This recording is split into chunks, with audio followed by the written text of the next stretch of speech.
process of realization, instruction from a bona fide spiritual master, and then we went off different ways of perception, and that ultimately, the ultimate is Shabda Brahma.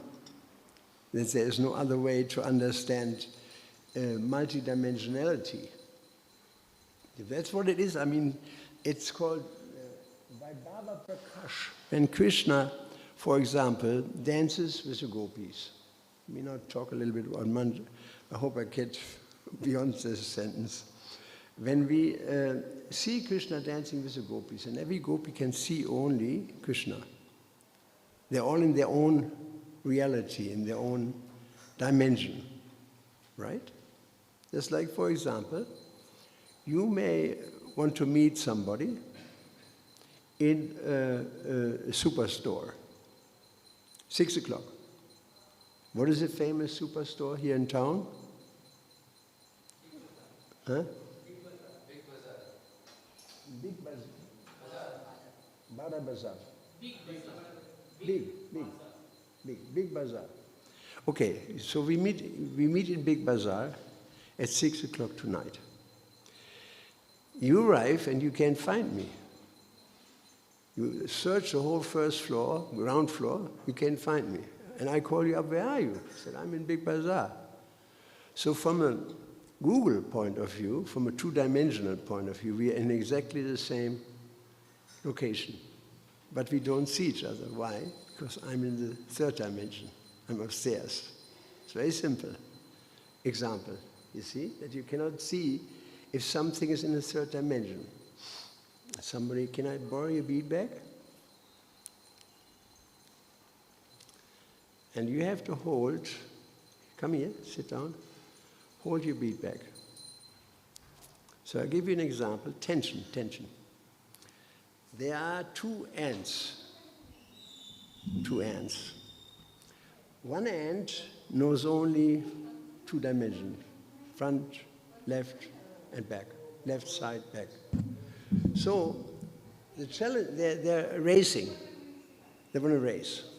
The two-dimensional ant is creeping and creeping and creeping. It's surprised to meet the three-dimensional ant here. He said, how do you do that? Well, I looked upstairs, and it's right next door. Our goal is right next door. You see the point? So in the same way, a yogi may take bath in the Yamuna and come out at the Ganga in Calcutta. It's not that he flies on a carpet, 3,000 or whatever miles. Calcutta is right next door on a higher dimensional level. And so somebody can have just disappear from one dimension, like even Hiranyakashipu, big demon. They can disappear and they just go into another dimension, And so sometimes I heard, whether it's true or not, that when you see many heads on a person, that he's existing in more than one dimension, or three dimensions like we. It expresses multidimensionality. When Krishna was performing his Dvaka Lila, Narad saw that Krishna was in every palace performing a different Lila, simultaneously. This is Vaibhava Prakash. When Krishna went to, I forgot the name, he went to South India to visit one king and a Brahmana devotee. Then he appeared in their both houses simultaneously. When Krishna tamed the 7 bulls, right? Every bull was in his own dimensionality for Krishna. People saw them all together, but actually Krishna on every of these dimensions, Lord Chaitanya dancing in front of Rath cart. Only Prataparudra Maharaj and the king could see it, that he was dancing in every party. But everyone thought he was only in his party, right? There are other examples, where Krishna, I don't remember right now, but where Krishna expands himself. Oh, here's a famous example. Brahma came to Dwaraka, and he wanted to see Dwarkadish. He said, doorman came, announced him. He said, well, what Brahma? What Brahma are you? Four-headed Brahma. Okay. Chatumukha. Yes, true. So he reported. And then Brahma said, I'm curious, are there more Brahmas? And so many Brahmas arrived. So every one of these Brahma thought that Krishna is in my domain. In my domain. Every Brahma thought that. But Krishna was in everyone's domain simultaneously, but Brahma could not see that. Only our Brahma, he could see it, that there were many Brahmas. None of the others, every one of the Brahmas thought he had personal darshan with Krishna, exclusive personal darshan with Krishna. See, this is an example of multidimensionality. I mean, even modern scientists speculate there may be another dimension right here that we have no access to. You know, what there's an expression for it in scientific language. Multiverse. That's the expression. So they hear the bells ringing, but they don't know where they're hanging. You know, like you may hear the bells ringing, but somebody said they're over there, somebody said over there, right? So they have no full knowledge. They have some knowledge, you know. When I was in Italy, somebody told me a joke. There was a man in Italy, he said, how to tell the time in Italy. It was a joke. It was very interesting. So there was a farmer lying in the field, resting. And there was a donkey beside him.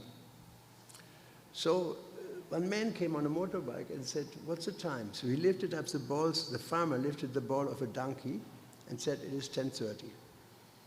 You know, I said, 10:30, okay. In the evening he came again. What's the time now? It's 4 o'clock in the afternoon.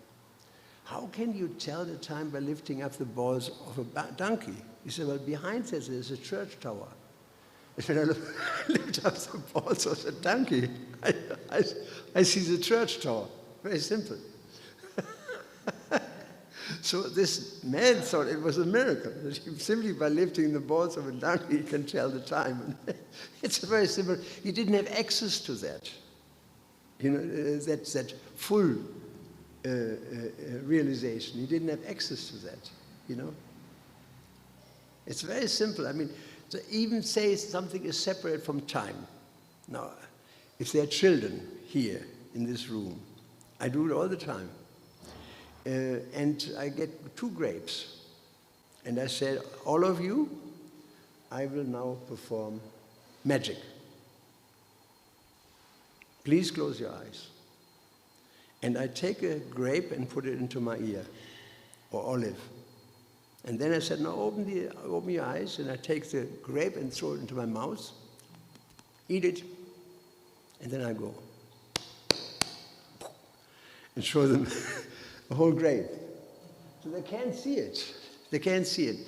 And I've done that many times. And now the point is that Indian kids always, without exception, oh, you put it into your ear before. Western people children cannot understand this. They can't, you know, because they're more buffalo. You know, but Indian kids are so intelligent, you know, they can immediately figure out. You know, it's glorious to Bharadvaja. So in any way, we are taking off here, I see. It explains to you this phenomena of multidimension in very practical terms.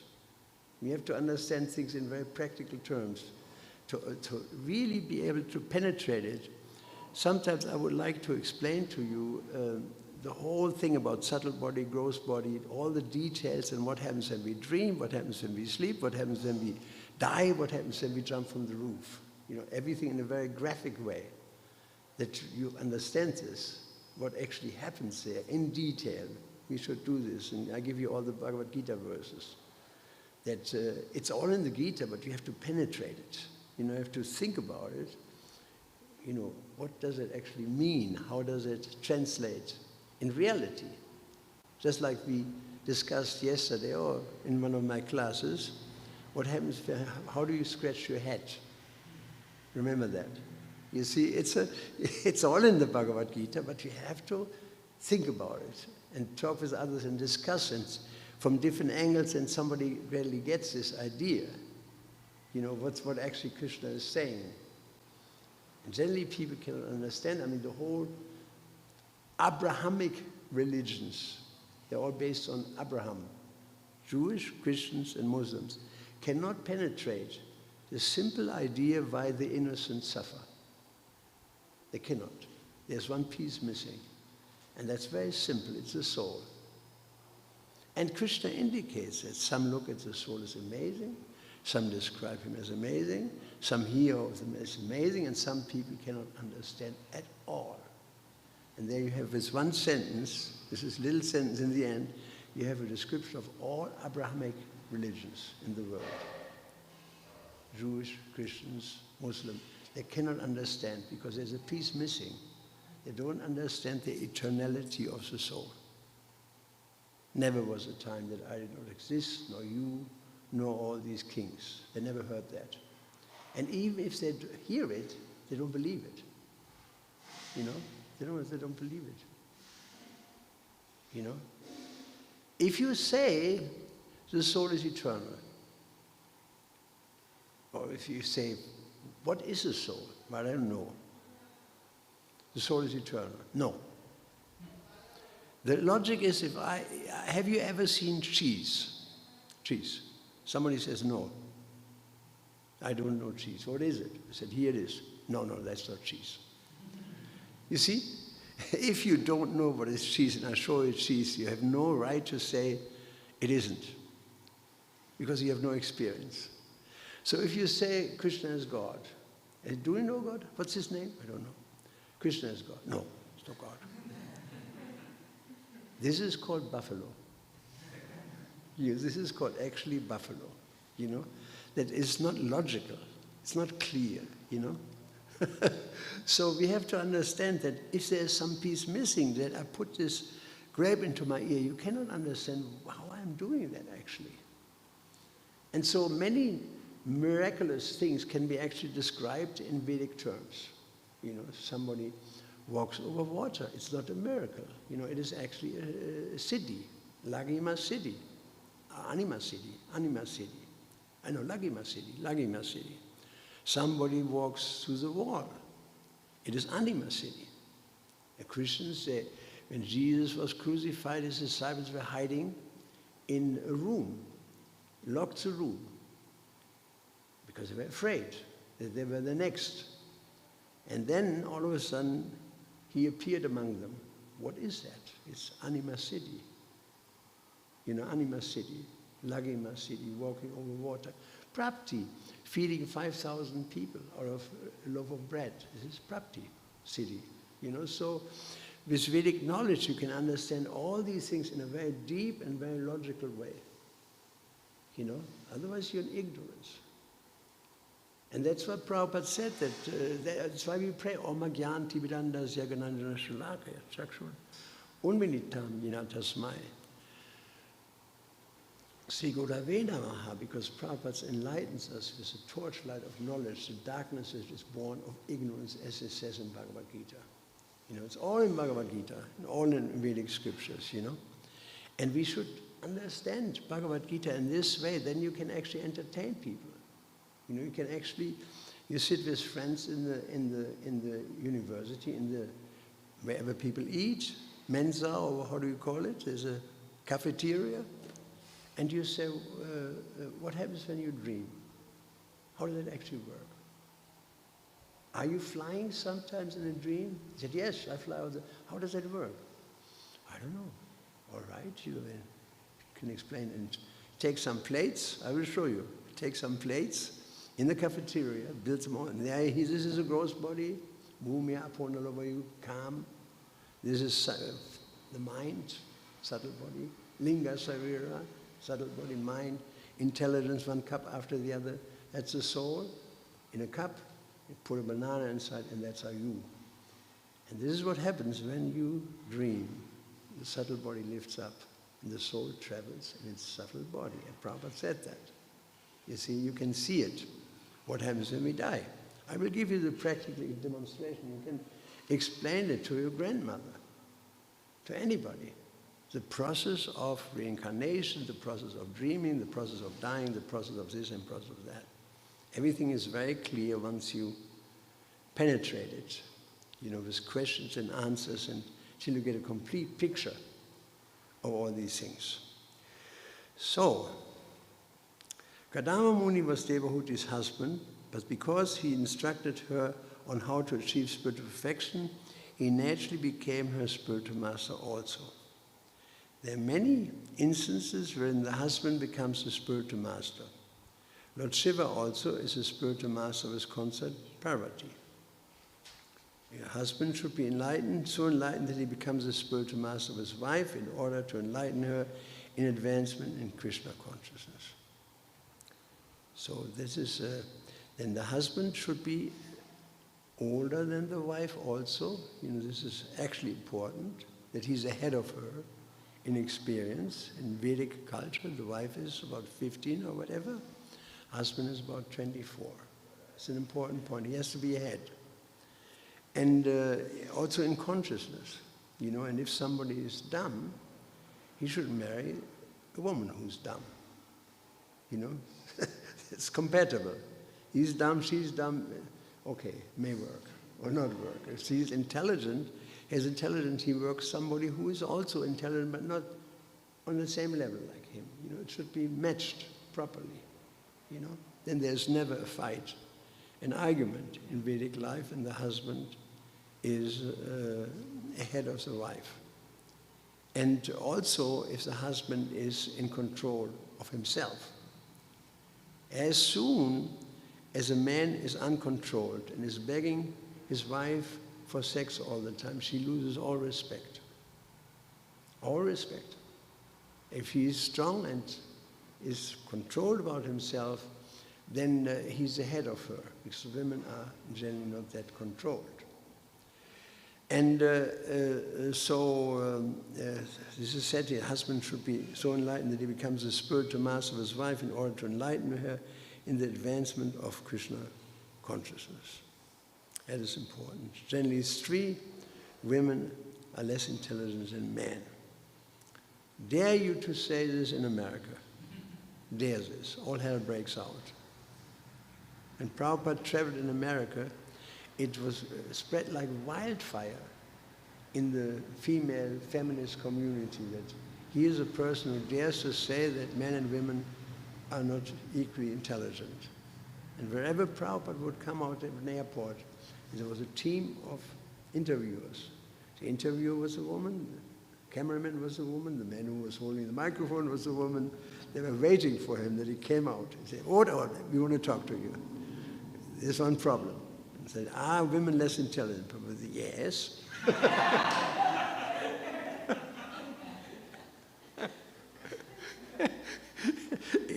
He knew as soon as he leaves the airport. They were waiting for him for the evening news. Swami says women are less intelligent. It was explained to them.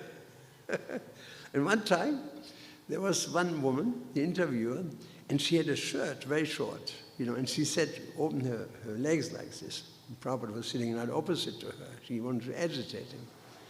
And he said, Swamiji, why do you shave your head?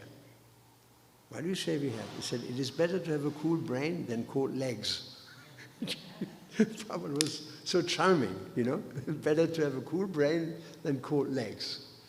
In this way, he was ahead of everybody. You couldn't defeat Prabhupada. He was so smart. He understood the mentality. And so our tapasya is that we have to accept the Vedic version. The king sees through his spies, right? Like Ram, he went around and spied himself. What are people saying about Sita? So the king sees through his spies. His Putin, he definitely sees through his spies. And also the Indian government has a secret service. They know what we are doing here. Everywhere. I remember I became the GBC for Hawaii one time. And the chief of the police came. And he said, I want to talk to you. I said, all right, where shall we sit? Here in the garden? I said, yes, let's sit here. He said, you see the Pujari there? He said. I said, yes. You know his name? I said, yes. He's smuggling hashish. You see this boy over there, the gardener? He's also smuggling hashish. And he showed me a whole bunch of people. So I said, why don't you do anything? He said, because our top man met Swami Prabhupada. And he knows he was a very, very wonderful man. And he said, give these people some time. They will sort it out. And that's why I came to you, sort this out. So they knew for 10 years what every single devotee in the temple was doing. Somebody smuggled some hashish, somebody smuggled some pep pills, somebody smuggled this and that. You know, they were the whole temple had a side business, you know. It was scandalous. But they didn't do anything. They were aware of it. But they didn't do anything on the basis of Prabhupada's statute, you know. And so I did sort it out, you know, that you got to stop this right away, otherwise you got to go. It's very simple. And so the king sees through the spies, the cow sees through the nose. As soon as you come close to the cow, she sniffs you, right? And cows are in Germany, you don't see green fields here with cows. But in Europe, you see green fields. Cows are always outside, you know, except in winter. And you see the green fields are grazed by the cows, but there are little humps, you know, where the grass is very green, very lush, but the cows don't eat it. You're surprised. That's the prime stuff, the prime grass the cow doesn't eat. And you wonder why.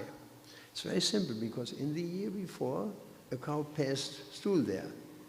And so therefore the grass is green.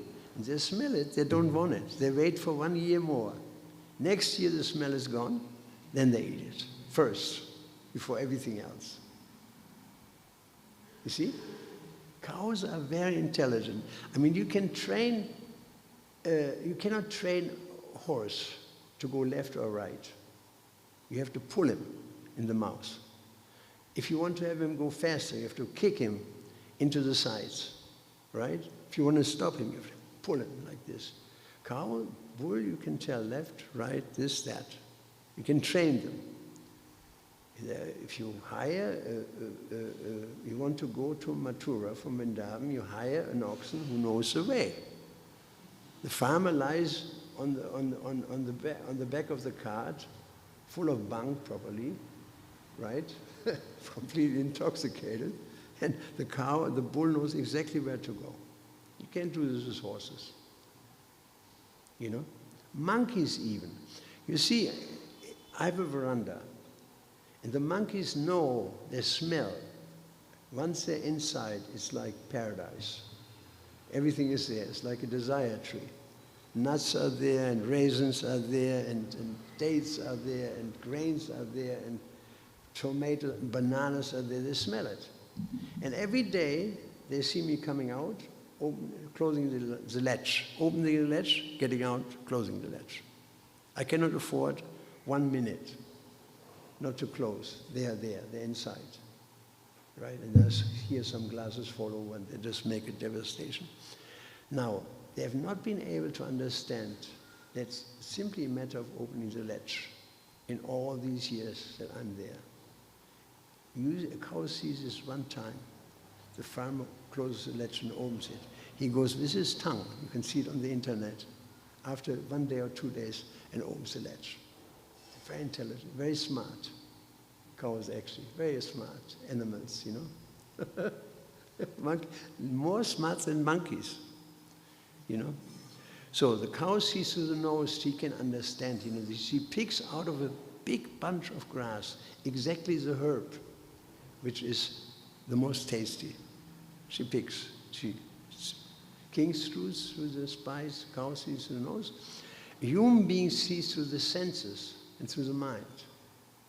This woman is very beautiful. He wants to marry her. I love you. What is your name? Hello, I love you. Will you tell me your name?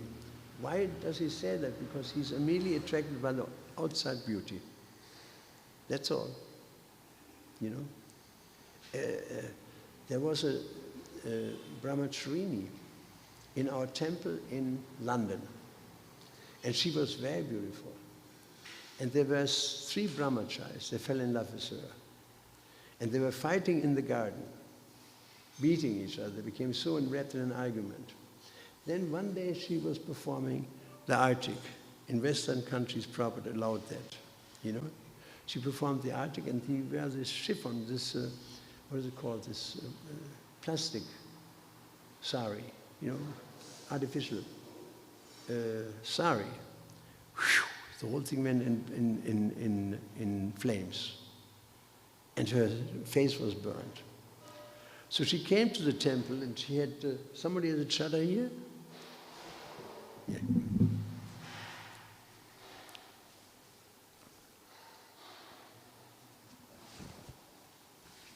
So she came to the temple, like this, and she never opened it. Sometimes she looked at the deities like this. You know?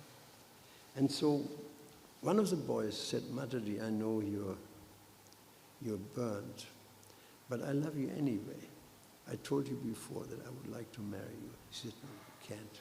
You can't. He said, it doesn't matter to me. No, you won't. He said, I don't mind. I don't marry the body. I marry the soul. He said, oh, shall I show my face? He said, yes. She went. He saw the face, you know, like this, you know. He couldn't marry her. His love was skin deep. Skin deep, just the depth of the skin, you see. So the human beings tended, you're going to wash it now. So human beings, they tend to go by sense perception. You know, they think somebody is a nice man because he's beautiful. Men, women, men especially. Women, they look for the purse. You know, there's this saying that the wife looks for the purse and the man looks for the nurse. Somebody who takes care of him when he's old. You know? So anyway, human beings, kings through spies, cows through the nose, Chanakya Pandit says. The human beings through the senses, through the mind, and then the sage, he sees through scripture, Shastra Chakru. This is our authority. That's why Prabhupada said the Americans didn't go to the moon. Simply based on scripture. You cannot go there unless you're highly qualified. You may even land there, but it is not the moon. Like when you go to, I told you, when you go to Kailash Mountain, what do you see? You have not gone to Kailash Mountain. You see the external manifestation of it, but you don't see Lord Shiva sitting in great gravity on a deer skin, and all the sages are there, and the banyan tree and all these things. You don't see it. You see? You don't see it. Even if you go to the moon, you don't see. That every planet has a civilization, but we cannot see. We cannot enter into that dimension. The dimension, you cannot. You know, I mean, you take a picture of Krishna and show it to a monkey. What does he see? You know? What does he see? I mean, I met one time a Christian boy, and I said, you don't even know how God looks like. I said, well, do you know how God looks like? He said, yes. And so I opened the Bhagavatam that I tried to sell on, and there's a picture of Lord Hayagriva, the horse incarnation. I said, here, that is Krishna. And I showed him the horse. You know, he ran. He was cured for the rest of his life, I suppose. The Hare Krishna devotees worship a horse. No. But that is also Krishna. We know that Lord Advaitam Achyutim Anadim Ananta Rupam. He takes Ananta Rupam, he has unlimited forms. And he has a form of Haigriva is a form of so many different animals, fish, anything, you know. So we know that. Why? Because we know this through Shastra. And Krishna says, Ya Shastra vidim uchija vatati kama karata. One who acts through lust, through speculation, kama karata. Nasasiddhim avapnuti. He can never achieve perfection, na sukham, no happiness, na param gatim, nor can he achieve the supreme destination. Right? That's the verse. You know that verse in Bhagavad Gita. You shake your head like this. In Germany, that means no. And I can't shake my head like this no matter how much I try. You know, because you have to be born in India to be able to do that. And but Krishna clearly says, if you go through sense perception, you can never know me. Only by undivided devotion can I be known as I am, standing before you. I mean, even when Krishna stands before you, you cannot understand if you're not on the spiritual platform. And you cannot understand why Krishna can appear in many forms, why he can appear in many times, why he is transcendental to even time. You know, there's a story. It's not from our scriptures, but it is a lore in Hindu knowledge. That there was, Krishna was walking with Narad in a desert. And Krishna felt thirsty. So he sat under a tree. He said to Narad, can you get me some water? You see, there's a village over there. Narad went, knocked at a door. You know the story? A very beautiful woman came out, gorgeous woman. And she started to chit-chat with him. And he thought, well, very beautiful woman. Prabhupada thinks it was not Narad. I have to say that. But in any way, this so-called Narad, he became bewildered. And he said after 10 minutes to her, would you marry me? She said, yes. They married. Marriage was performed. And after some time, there were some children. And he inherited the whole farm and the cows and everything, horses, elephants, whatever there was. And so when one night there was a flood, a huge flood, and it washed the village out. And his house fell apart. And he grabbed his 3 children on the shoulders and his wife by the hand. He said, we have to swim to the other side because it's higher land. They swam. So first he lost one child, then he lost another child, then he lost his wife, and he lost his last child. And somehow the wave came and threw him on the beach. And he was crying that he lost everything he had. And then he heard a voice, Narad, where's my water? Krishna was there, Narada, where's my water? This illustrates very well how Krishna is transcendental. The gopis were dancing with Krishna in the night of Brahma passed. You remember that? How is that possible? For Krishna is nothing impossible. That being, there's only, Prabhupada said, I mean, in one of the purports, he said there's only one being actually. There's no other living entity. We are all expansions of this one and the same being. I mean, it's such an enormous concept we have of God. And Christians think that God is in the sky and he has a long beard. He's an old man. This is a very, to say, be generous, a very simplistic concept of God. You know, I could, in more strong words, I could ridicule it. You know, it's just God is young, eternally young, never old. And he is in every atom. Anantarasta Paramani is all pervasive. We talked about that. So people arrive at very limited concepts of God and don't understand that that one being, listen very carefully, that one being is able to associate with unlimited living beings at the same moment, in a very individual way, in a most individual way, in a very personal, individual way. There's only one person who can do that, it's Krishna. He's in everyone's heart. Sarvasya Amriti Sanivishnu. Matasmiti Jnanam Puramsha. From me alone comes knowledge and remembrance. Ishvara Sarvabhutana, the supreme controller. That's why you cannot lift your hand and scratch. He's the supreme controller. Ishvara Sarvabhutanam, of all living beings, of the little ant. That little fly that flew by, you know, it cannot fly without Krishna being in the heart. Riddhi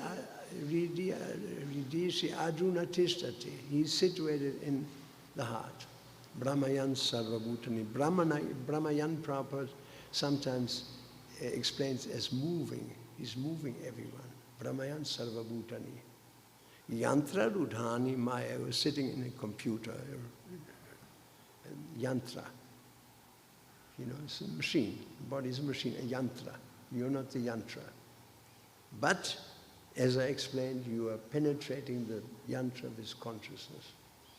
But you think you are the body, which is fake.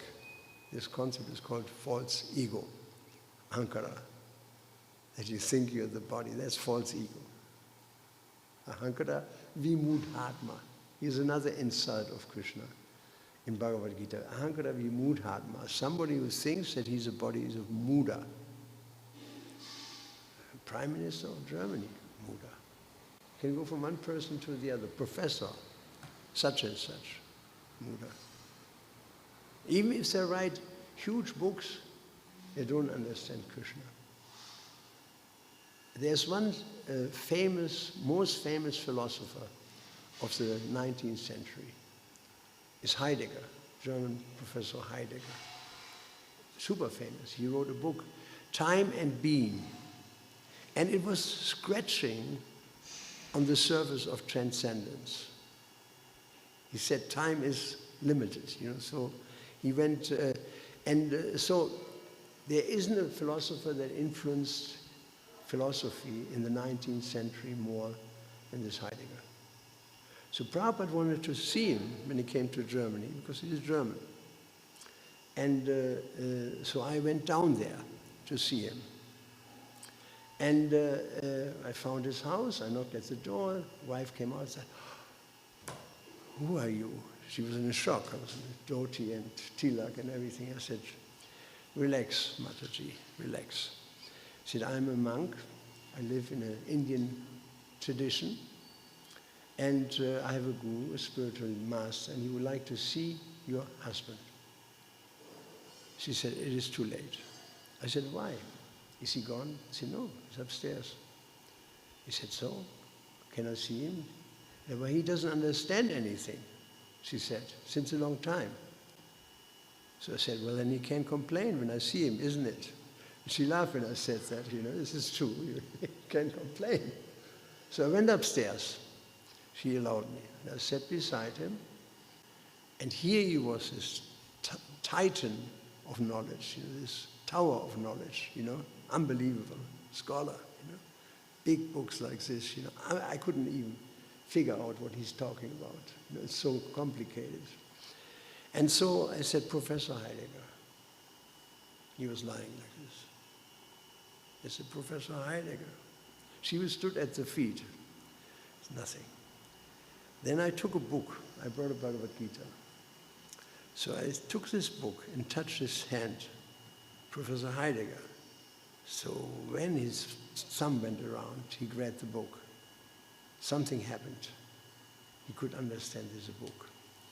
So he opened his eyes slowly and said,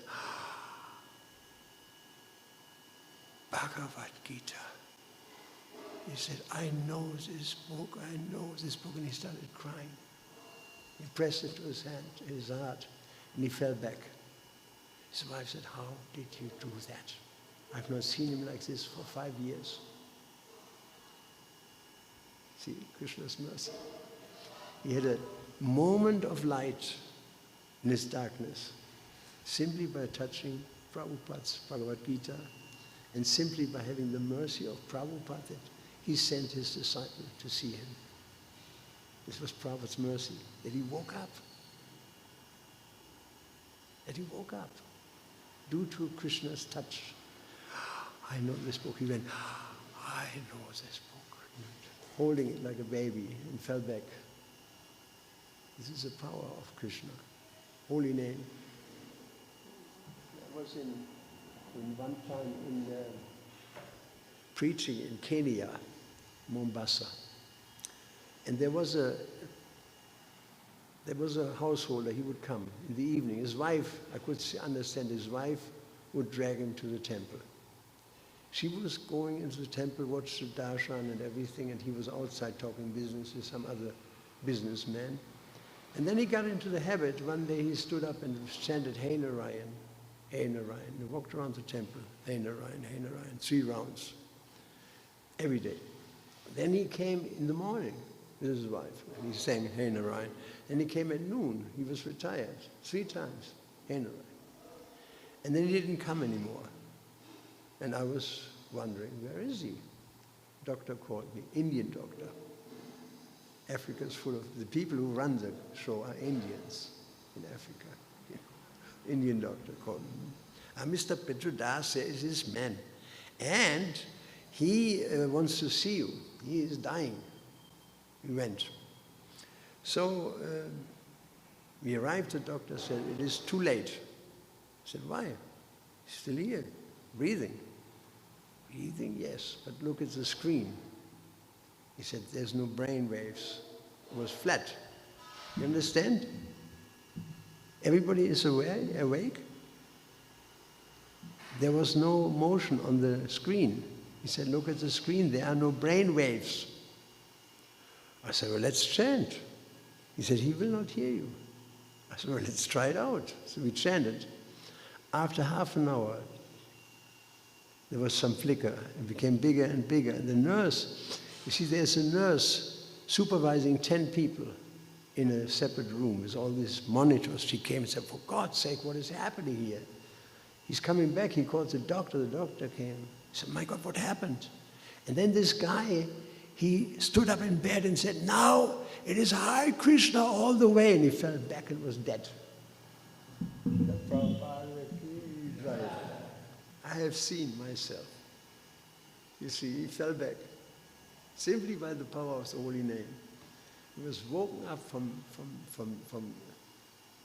a coma just by chanting Hare Krishna. So I don't know how much time I have. Let me just see, where's my spectacles? Here.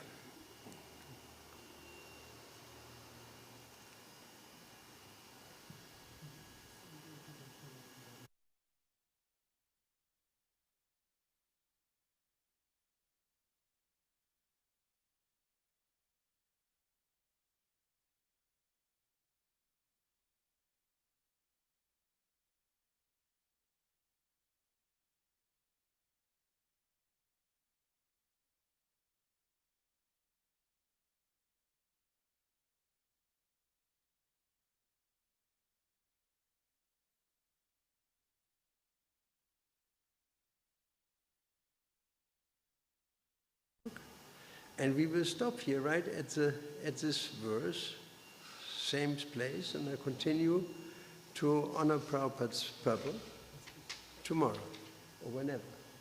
You tell me. Hare Krishna, Krishna Krishna, Hare Hare, Hare Ram, Ram Ram, Hare Hare, Hare Krishna, Krishna Krishna, Hare Ram, Ram Ram, Hare Krishna.